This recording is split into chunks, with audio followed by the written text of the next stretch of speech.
Forex ট্ৰেডিঙৰ নামত মানুহক সুদৰ ব্যৱসায়ৰ জালত পেলাই থকা হৈছে।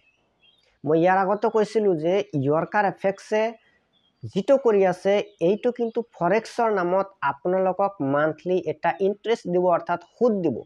তেওঁলোকে প্ৰফিট নাম দিয়ক, লাভ নাম দিয়ক, যি দিয়ক, ঘটনাটো আপোনালোকে ভালকৈ বুজি ল'ব, তাৰ পিছতহে পইচা ইনভেষ্ট কৰিব।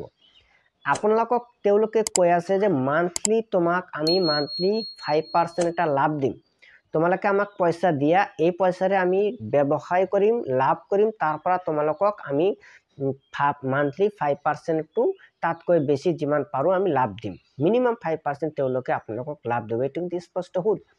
দ্বিতীয় নম্বৰ কথাটো হ'ল তেওঁলোকে যিটো কৰি আছে, অৰ্থাৎ ফৰেক্সৰ নামত ফৰেক্স ট্ৰেডিং বুলি ধৰি লওক, অৰ্থাৎ তেওঁলোকে যিটো কৰি আছে ফৰেক্স ট্ৰেডিং, এইটো জায়েজ হয়নে নহয়, এইটো কিন্তু এটা ডাঙৰ প্ৰশ্ন। কাৰণ ডাঙৰ ইছলামিক প্ৰতিষ্ঠানসমূহে এইটো অনলাইন ফৰেক্স ট্ৰেডিঙক কিন্তু ইতিমধ্যে নাজায়জ বুলি কৈছে। তাৰ পিছতে এওঁলোকে জায়েজ বুলি কৈ মানুহৰ মাজত প্ৰচাৰ কৰি আছে। কিন্তু আটাইতকৈ ডাঙৰ কথাটো হ'ল মানুহক ফৰেক্সৰ নামত ইয়াত সোমাই থকা হৈছে, কিন্তু মানুহক মান্থলি ইন্টাৰেষ্ট দি আছে, প্ৰফিট দি আছে, লাভ দি আছে, যিটো জায়েজ নহয়। দ্বিতীয় নম্বৰ কথাটো হ'ল তেওঁলোকে ইয়াত মাল্টি লেভেল মাৰ্কেটিং সোমাই দিছে, অৰ্থাৎ আপুনি কাৰোবাক জইন কৰাই দিব, তাৰ পৰা কমিশ্যন খাব, তেওঁ ব্যৱসায় কৰিব, তাৰ পৰা আপুনি কমিশ্যন খাব। এইটো যিটো মাল্টি লেভেল মাৰ্কেটিং, এইটো কিন্তু ইয়াত সোমাই দিছে। মাল্টি লেভেল মাৰ্কেটিঙৰ যিটো মানি ট্ৰান্সফাৰ চিষ্টেম আছে সেইটো ভাৰত চৰকাৰে কিন্তু বেন কৰি দিছে। সেইকাৰণে মাল্টি লেভেল মাৰ্কেটিং কোম্পানীবোৰে এটা চালাকি কৰিছে, তেওঁলোকে কিছুমান প্ৰডাক্ট বিক্ৰী কৰাৰ নামত এই ব্যৱসায়টো জীয়াই ৰাখিছে। এইবোৰ কথা মই আগতেও কৈছিলোঁ, কিন্তু এতিয়া মই সংক্ষেপে আপোনালোকক এইখিনিয়ে ক'ব বিচাৰিছোঁ যে আপোনালোকে ক'ৰবাত পইচা যদি ইনভেষ্ট কৰিব বিচাৰে আগতে ভালকৈ অধ্যয়ন কৰি লওক। কাৰণ ইয়ৰ্কাৰ এফএক্সে অসমত কিছুমান ইউটিউবাৰ, কিছুমান ফেচবুকাৰ ধৰিছে, তেওঁলোকে মানুহৰ মাজত ধুমধাম প্ৰচাৰ কৰি আছে যে পইচা ইনকাম কৰা বহুত সহজ, আমাক পইচা দিয়ক, আমি বিজনেছ কৰিম আৰু মান্থলি আপোনালোকক ইমান % প্ৰফিট দিম।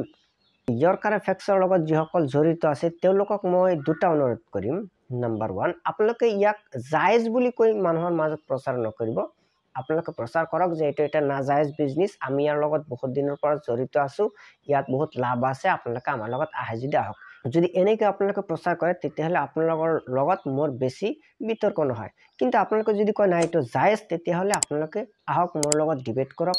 মোৰ ইউটিউব চেনেল ছায়েন্স ষ্টাডি মিডিয়াত আপোনালোকে ডিবেট কৰিব পাৰে, অথবা যদি অফলাইনত অসমৰ যিকোনো ঠাইত বহিব বিচাৰে মই বহি আপোনালোকৰ লগত ডিবেট কৰিবলৈ প্ৰস্তুত আছোঁ।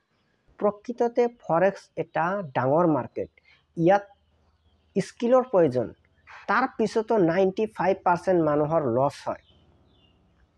গতিকে যিসকল ফৰেক্স কৰিব বিচাৰে তেওঁলোক হাইলি স্কিল্ড পাৰ্চন হ'ব লাগিব।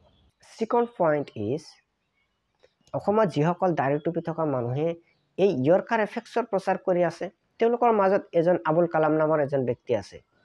তেওঁক মই ফোন কৰিছিলোঁ, 8-9 মিনিটমান আলোচনা হ'ল, পিছত তেওঁ ফোন কাটি পলায়ন কৰিছে। গতিকে ইয়াৰ লগত যিসকল জড়িত আছে তেখেতসকলক মই অনুৰোধ কৰিছোঁ, আবুল কালাম আজাদতকৈ ডাঙৰ কোনোবা আপোনালোকৰ বছ যদি আছে, অলপ ইছলামিক নলেজ থকা ব্যক্তিক মাতিব, তেওঁৰ লগত মই আলোচনা কৰিব বিচাৰোঁ। তেওঁলোকে ইয়ৰ্কাৰ এফএক্সৰ যিটো মানি আদান প্ৰদানৰ যিটো ছিষ্টেম, এইটো জায়েজ বুলি প্ৰমাণ কৰক।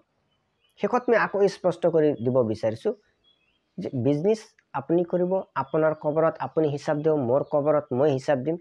গতিকে আপোনাক কোনেও বাধ্য নকৰে যে এইটো বিজনেছ আপুনি কৰিবই লাগিব বা এইটো বিজনেছ আপুনি এৰি দিবই লাগিব, কিন্তু নাজায়েজ বস্তু এটাক জায়েজ বুলি প্ৰচাৰ নকৰিব, এইটো মোৰ অনুৰোধ। আৰু যদি আপোনালোকে জায়েজ বুলি প্ৰচাৰ কৰিব লগা আছে, প্ৰথমে আমাৰ লগত বহক, ডিবেট কৰক, আলোচনা কৰক।